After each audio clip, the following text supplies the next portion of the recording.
Another edition of Here We Are. I'm your host, Tia Mugabe, and in this edition, we're going to talk to two congressional candidates in Illinois.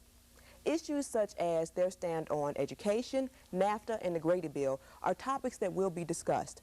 My guests are former alderman for the 44th Ward, Dick Simpson, who is running under the Democratic banner for the 5th Congressional District, and State Senator William Shaw, who is running under of the 15th District, who is running under the Democratic banner for the office of the 2nd Congressional seat in Illinois. Thank you both for coming to the program. Welcome to Here We Are. Thank you. That was a tongue twister. What issues in your respective districts do you deem as important? And I'll start with you. Well, I think among the others, first there's reform of Congress and making Congress accountable and somehow making people a part of the government again. But beyond the reform of Congress, ending the corruption and gridlock, there's the need for jobs. We've lost 25,000 manufacturing jobs in the 5th Congressional District. That has to be changed. There's a great concern about health care, and there's a great concern about women's rights, particularly the need to pass the Equal Rights Amendment, the need to guarantee a woman's right to choose whether or not to have an abortion. Those are among the more important issues that fuel the campaign in the 5th District and distinguish me most from my opponent, Mr. Rostenkowski. And I think that crime is a #1 issue, and the crimes and jobs is the #1 issue in the 2nd Congressional District. And certainly there need to be some reform in the Congress. And I plan, after I'm elected, I plan to introduce some legislation that would, for one thing, bring the government back to the people, and that legislation would entail about would stop PACs from giving more than 30%, or stop candidates from receiving more than 30% of their funds outside of the district. And I think that's a good start. I plan to introduce that in the Illinois Senate as well. What types of reform does the Congress need to undergo, and how do you propose Congress should go about doing that? Well, I think there are three things. First of all, I think we need term limits. I don't think people should go to Congress for life. Secondly, I think, as Mr. Shaw has said, what we really need is a limit on the Political Action Committee contributions, because the major corporations and the wealthy interests of the country are buying and corrupting individual congressmen, and that's what's causing the gridlock in Washington. But third, I think we need town hall meetings. You know, we're on a cable show today. I think there ought to be a town hall meeting at least 6 times, maybe 12 times a year in the congressional district. It ought to be mandated by law. We ought to require the congressman to be present.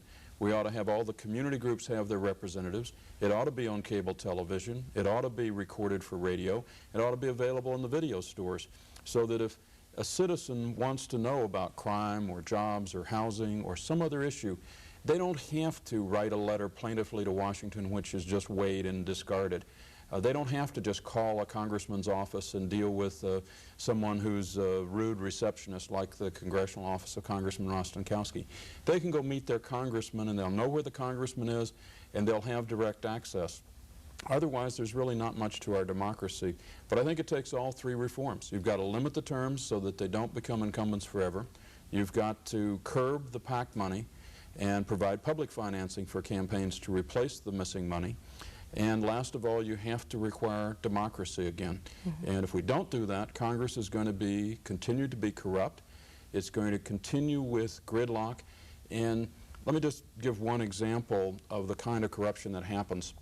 Before the 1986 tax bill, 19 insurance companies got from Rostenkowski a single transition rule in the tax bill that gave them $115 million in tax breaks. So we ended up paying $115 million more in taxes. They, in turn, 15 of the 19 companies gave Congressman Rostenkowski campaign contributions immediately before he introduced the bill or immediately afterwards. They bought Rostenkowski. He was for sale, they bought him, and they then corrupted the whole process. That's the way business is done in Washington. We can't allow that to continue. I wanted to say too, and I forgot to mention it in the opening, is that you are running against Dan Rostenkowski, congressman in the 5th District, and you, Senator Shaw, are running against Mel Reynolds, who is the congressman in the 2nd Congressional District. I forgot to mention that in the opening. But to comment on what you were saying, was that a part of the speech that you gave at the SICE when about what Congress should do now? Yes. Was that part of your speech? That was part of it. There are a lot of other things that have to do with particular pieces of legislation, but if you don't clean up Congress, then you can't worry about a particular piece of good legislation because it's not going to get through. One of the interest groups that get one of their bought congressmen to kill it in committee, and it's dead. There's no way around it. And the American people then lose faith in Congress. They say, why can't we get anything done? Why isn't there good crime legislation? Why isn't there good job legislation? It's not because we don't know what to do about most of these issues. In many cases, we know what to do about the issues. We can't get it through because of the big interests have bought their congressmen, they've corrupted the Congress, and they're preventing any legislation, liberal, conservative, or otherwise. Okay. Did you want to comment on what you feel? Well, I concur with many of the things. I have to give the term limitations a little more thought. I haven't thought about that too much, but certainly I think that there need to be reform in Congress, and I think that in order to do that, you have to remove the PAC money, as we know it today, away from those congressmen that are there. And certainly you have to pass legislation to do that, and as Dick said, that they won't, the PACs won't allow the congressmen, or the congressmen won't vote on it if it's, they don't see it in their best interest. They want the PAC money, and certainly there will be millions of dollars that will be spent on these elections in the upcoming race, both against Dick Simpson and myself. But I've always said to the people in my district, whatever office I was running for, is that elections are not for sale in the 2nd Congressional District, so it doesn't make any difference about the money that they spend out there. I think I've always been a grassroots person, and I think that the people will speak on March the 15th. But certainly, when I get to Congress, I will be introducing legislation to reform the Congress and cut out some of the shenanigans that are going on there now. Very optimistic thinking. Go ahead. Yeah, I think one of the things people don't understand is why it costs so much to run a congressional election. And normally, to beat an incumbent, it costs nearly $500,000. And it's not just because people like the money or for those kinds of reasons. It's because of the need to communicate. There are 580,000 voters in each of our congressional districts. We have to get a message to them. It's not enough that I don't have to get a message to them that my opponent is a bad guy. They've already figured that out. They're willing to vote against Mr. Rostenkowski because of all the indictments, the scandals, and all the information. They know that part. But they need to know who I am. They need to know what my stand on reform of Congress is, how we would get jobs in the district, what my stand on senior citizen issues is. They may have different issues, and they need that information. If they have it, they vote for me. If I can't get them the information, they don't. And if I'm trying to reach 580,000 people, yes, we will use volunteers. Yes, I will be at every L stop. Yes, I've already walked across the district 40 miles, meeting some 10,000 people already in this campaign personally. But in addition, I've got to mail to them, I've got to buy radio ads, I've got to be able to get the message to the people I can't possibly see in the next 4 months. And that's why it's expensive. And if we take away the PAC money, which we have to do, the individual contributions are the base, but we have to match that with public money just so the message gets through. And equally, right now, our two opponents can send free mail paid for by the government to the constituents saying how wonderful they are. We can't do that. And so they have a $200,000 advantage, not counting the fact that they are known and in the media and those things. Just the money the government lets them pay for their mailing is worth about $200,000 that we have to raise individually. Now, you had talked about it a minute ago about one of the advantages that you have over your opponent. What are some other advantages that you have this go around? Because you ran against Rostenkowski before. What other advantages do you have now that you didn't have before? One of the big things is many more people know me now. I'm beginning with 43% of the vote from 2 years ago. So I only have to switch 7,000 votes to win the election against Mr. Rostenkowski. Our polls show we've already done that if the election were held today, I would win. And that is a different momentum than if you're starting out and having to convince individual contributors, having to convince the media that you're a serious candidate. I've overcome all of those hurdles. In addition, I know the district. I know the district better than Mr. Rostenkowski. I have been in every section of that district. I've met with every kind of group in that district. Mr. Rostenkowski, other than his own 32nd Ward, hasn't met with any of them, hasn't been visible in the district. So I have that advantage. I have the advantage of a proven campaign organization with staff people who know the intricacies of filing the FEC requirements and the rest of it. And so I start the second time around with immense advantages. It's still a major battle. I still have the same problem of communicating. I've got to find those other 7,000 to 14,000 voters and see that they know more about me and are willing to vote for me in the general election. And I'm not really worried if they have the information. If they have the information and compare me to Mr. Rostenkowski, I win the election. There's no doubt about it. It's only whether I can get the information to them. It's much easier the second time than the first time because you already have a support base that you developed the first time around. And it's just a long, laborious, and difficult process that any candidate goes through in the process of reaching the voters. Okay. What are some of the advantages that you feel you have over your opponents?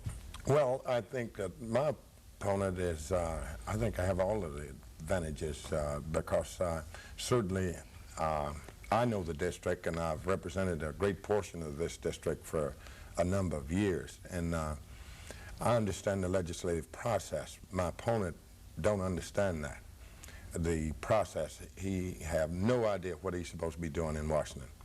And while he's running around in the district giving plaques out to various churches, well, I don't have anything against the plaques, giving them to the churches, but the people in my district need money and jobs. And certainly my record in the Illinois legislature has one that where I've brought back dollars to the district, and people know that, and they can put their hands on it in terms of this. For example, this year, over $370 million in programs back to the district from a $30 million budget. And I can't begin to think about how much money I could get back from that to that district with over $1 trillion budget. And I think what we're looking at there is jobs and to do something about the housing problem. It's not enough to complain about the crime in the district if you're providing no money to create jobs in the district. Certainly we all are concerned about the crime that exist in the 2nd Congressional District. But the people, our congressman in Washington, haven't brought back one dime from Congress, and he's running around telling everybody that he sits on the most powerfulest committee in America. He does. But it seems as though, long as they're voting out millions of dollars for other people's district, he can't find a way, sitting on this committee, to send some of those millions to the 2nd Congressional District. And I think that's what the people is going to look at in this race, is my record in 11 years in the Illinois House and Senate, what I've done compared to what my opponent is doing, Mr. Reynolds. And Mr. Reynolds, to date, he have not brought back one dime. And he sits on the Ways and Means Committee, and he runs around and brag about that. And I think that those are going to be some of the advantages in this in the upcoming election. Besides just getting federal programs back to the district, to the specific district, there are a number of things that congressmen who fight for programs can do. We need to change the rules so that banks make more small business loans and encourage small businesses. We need to change the way the Small Business Administration works. We need to deal with very particular problems near particular factories. Sometimes it's viaducts and very specific things that make it possible for that factory to work. We need to clean up industrial waste sites so that new factories can come on. They won't come on if they're coming on a dirty site. We're going to have to clean it up. The factories have gone out of business. There are a lot of very specific programs that translate.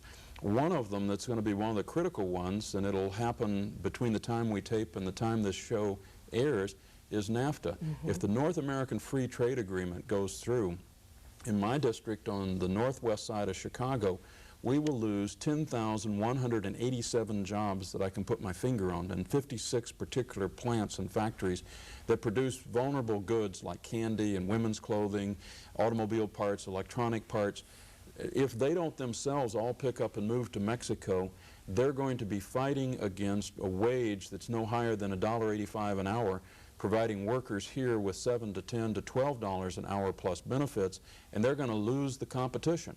They cannot allow this particular treaty, with no guarantees for the workers and no guarantees for pollution, to pass. And yet, at least in my case, Mr. Rostenkowski not only is in favor of NAFTA, he put the fast-track rules together, which mean that Congress can't amend this legislation. We need a decent trade agreement with Mexico. There are many advantages to that. But we need one that guarantees our workers don't lose their jobs, and there doesn't get to be worse pollution in Mexico and a lessening of pollution standards here because of that treaty. Mr. Rostenkowski is not voting the district.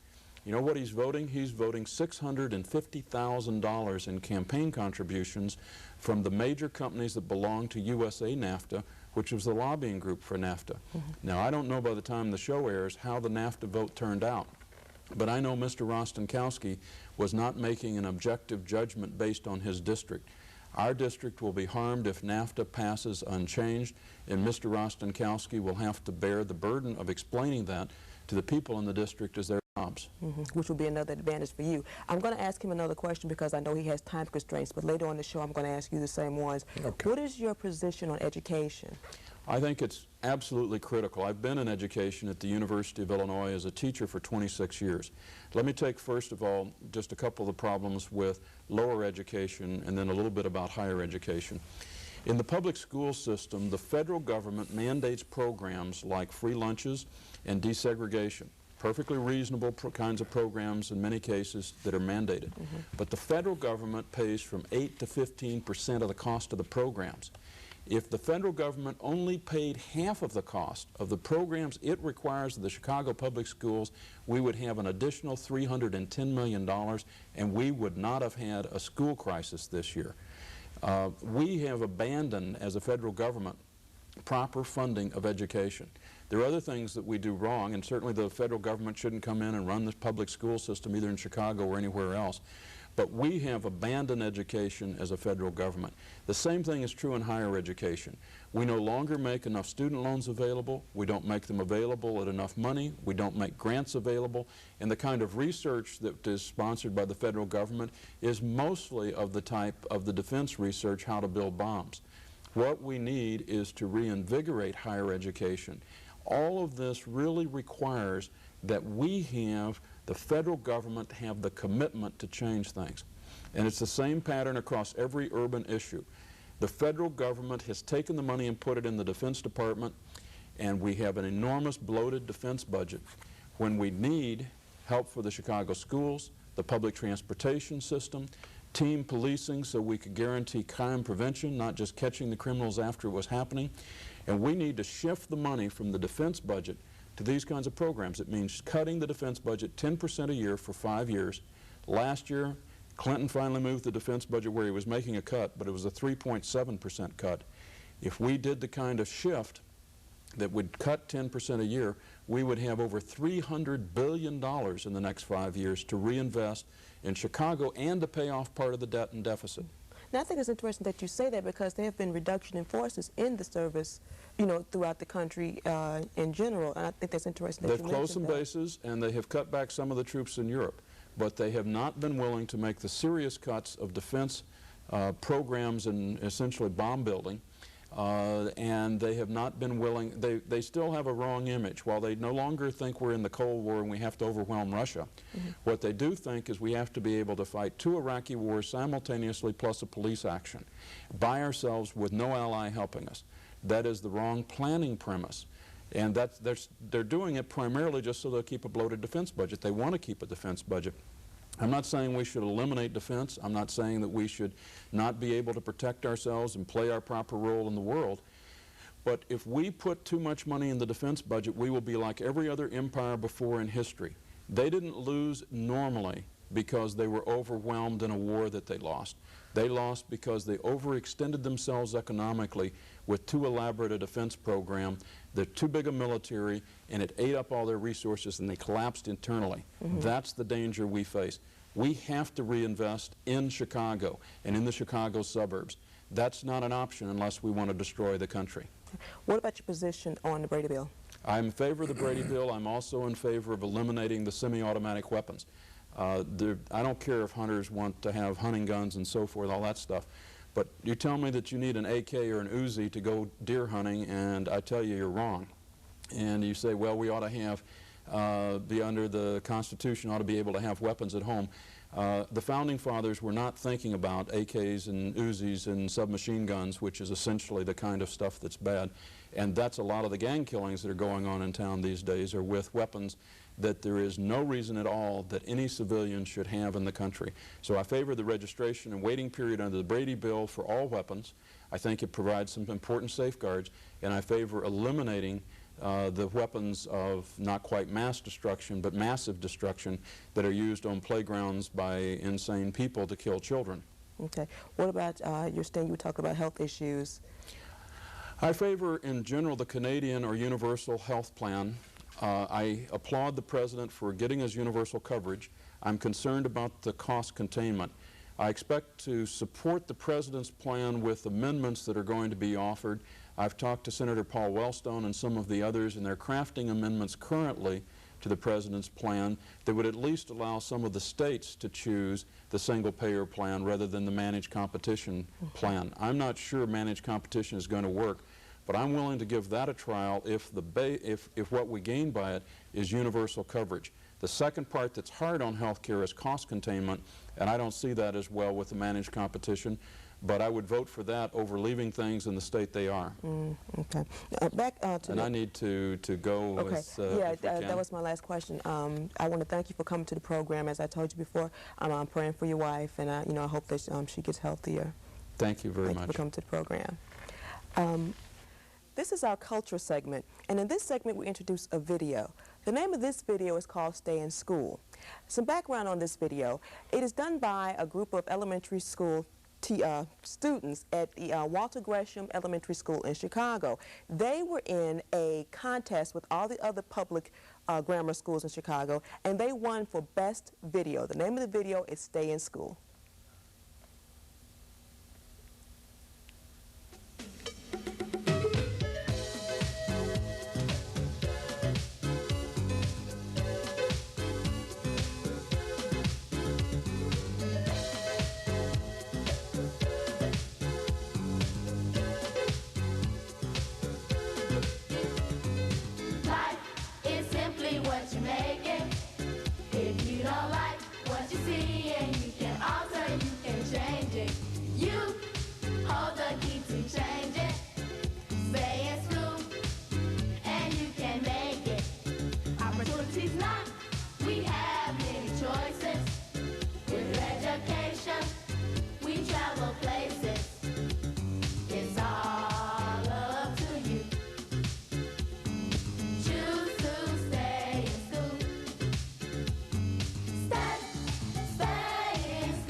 Don't be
time. It's not a black thing, white, yellow, or blue. It's expanding the mind, it's loving you. Staying in school is more than walking through the halls. It's studying and learning, it's walking talk. Dealing crack or any kind of drug, it's saying all the life and all that you love. Stay in school. Give yourself a chance to truly live. Finish college, you're almost set, but you still haven't gone to grad school yet. School is over, you're number one in your class. The race is finished and you didn't come in last. School is important as you can see. It plays a big part in the lives of you and me. Stay in school. Life is simply what you make it. If you don't like what you see and you can alter, you can change it. You hold the key to change it. Stay in school and you can make it. Stay in school. Don't be a fool. Learning is cool. Stay in school. Don't be a fool. Follow the rules. Life is born through imagination. In order to live, get an education. Education gives preparation. Lose your chance, you destroy the nation. Life is a series of many lessons. Receive your knowledge and get your blessing. Education opens the gate. Get your education before it's too late. Success is not a destination, but a journey for an education. You are the master of your world, every boy and girl. Opportunities are knocking at your door. Through education, there are more. It's all up to you. Choose to stay in school. Stay in school. Don't be a fool.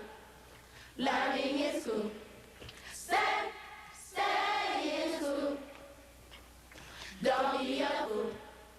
Follow the rules. Stay in school.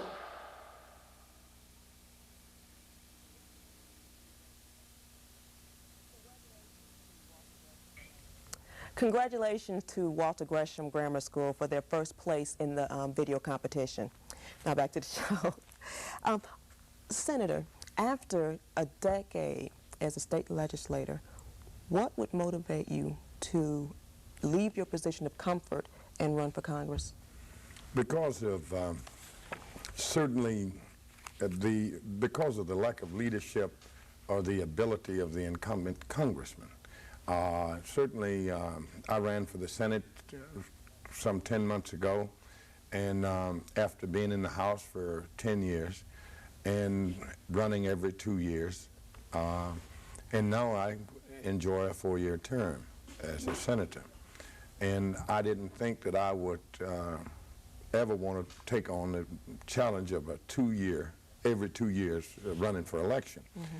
But many people across the district, after they looked at what this guy was doing and the lack of what he was doing, they came to me and asked me some time ago, would I consider running for the Congress? Mm-hmm. And this was something that I didn't make it up in my mind and just decide that I'm going to run.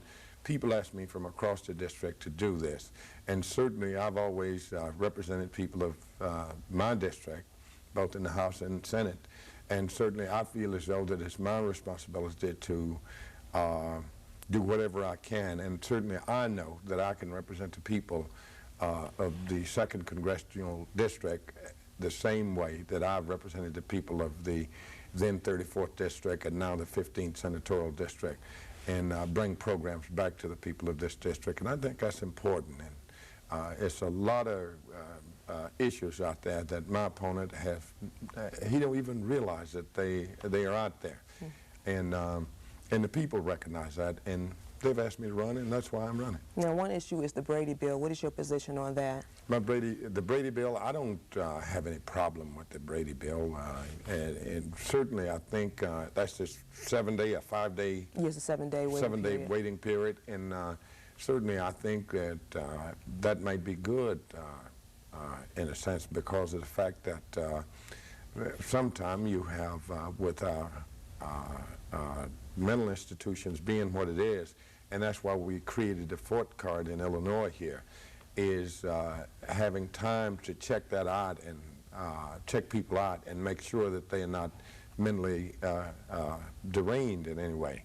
And certainly I think that we need something similar to that. Now, what, along with the Brady Bill, what would you suggest be done to go along with the Brady Bill within your district in order to cut back on violence? Well, as you know, the criminals who have the guns is going to get the guns no matter what laws we pass. We have laws against drugs, but we have more drugs in this country, even though they outlawed.